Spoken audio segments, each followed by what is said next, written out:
ஆக்சுவலாக வேலூரில் வந்து 96 நான் ஸ்டார்ட் பண்ணேன் என்னோடய கேரியரை. அம்பாஸ்டர் கார் வாங்கி ஸ்டார்ட் பண்ணுங்க. கார் தான் என்னோடய வீடு. வீட்டில் தங்கினதோட காரில் தங்கணும் தான் அதிகம். வெளியிலேருந்து பாருங்களும் இக்கரை அக்கறை பச்சைன்னுவாங்க. பார்க்கறதுக்கு நல்லா பசுமையாக இருப்போம். நாங்கள் பார்க்கறதுக்கு டிப்டாப்பாக இருக்கும். வீட்டில் ஒரு 4 கார் நீங்கள் லக்ஸரி லைஃப் வாழ்கிறாங்கன்னு வச்சுப்பாங்க. அது பின்னாடிக்கிற இஎம்ஐலாம் அவங்களுக்கு கண்ணுக்கு தெரியாது.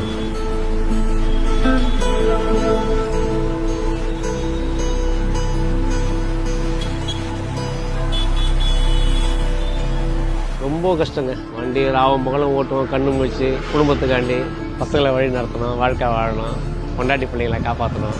அந்த ஒரு குறிக்கோளில் தான் இன்னும் உழைச்சிட்டு தரோம். உடம்பே எங்களுக்கு முடியல கூட உழைச்சிட்டு தரோம். நம்ம பட்ட கஷ்டம் நம்ம குடும்பம் படக்கூடாதுன்னு சொல்லி எல்லாருமே இது பண்ணிடுறோம். இந்த தொழிலுக்கு திருப்பி யாரும் நம்ம குடும்பத்துலேருந்து யாரும் வந்துடக்கூடாது அப்படின்னு சொல்லி நாங்கள் பண்ணிட்டு இருக்கோம். இதில் சம்பாரிச்சு வீடு கட்டணும், சொத்து சேர்த்தணும் எதுவும் கிடையாது. இன்றைக்கி வரையும் பார்த்தீங்கன்னா 400 ரூபா இருக்கும் அக்கௌண்ட்டில். இப்போ செக் பண்ண சேவிங்ஸ் கிடையாது. மேலேயும் போக முடியாது, கீழே